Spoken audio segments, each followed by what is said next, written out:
Сегодня в Сыктывкаре завершилось первенство по боксу среди юношей и девушек от 13 до 16 лет, посвященное Дню защитника Отечества.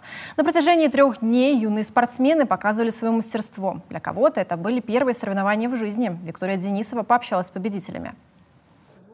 «Я надеялся на победу», – говорит Расим Аликберов. Сегодня юноша завоевал золото. Ему 13 лет. 5 из них он занимается боксом. На соревнованиях представляет Сыктывкар.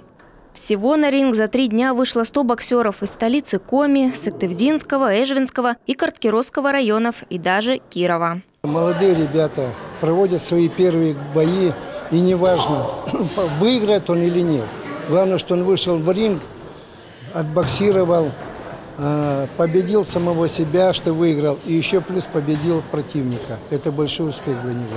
Турнир ко Дню защитника Отечества проходит в Сыктывкаре ежегодно. Однако в этом году число участников рекордное. Боксируют в 2 возрастных категориях – 13-14 и 15-16 лет. Ребята молодцы, стараются, занимаются, тренеры с ними работают.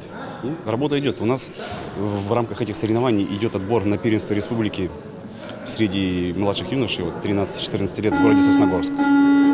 Так что будет отбираться команда из города Сыктывкара, и первые номера поедут туда. В Коми проводить спортивные соревнования из-за пандемии начали с января. И долгое отсутствие тренировок дало о себе знать, говорят наставники.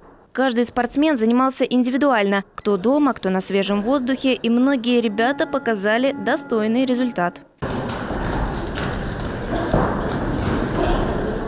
В этом году для зрителей впервые устроили видеотрансляции в социальных сетях. Они набирают сотни, а то и тысячи просмотров. Все-таки плюсы какие-то есть, потому что те же, кто дома там или где-то находится на работе, еще всегда могут посмотреть за участием своих детей.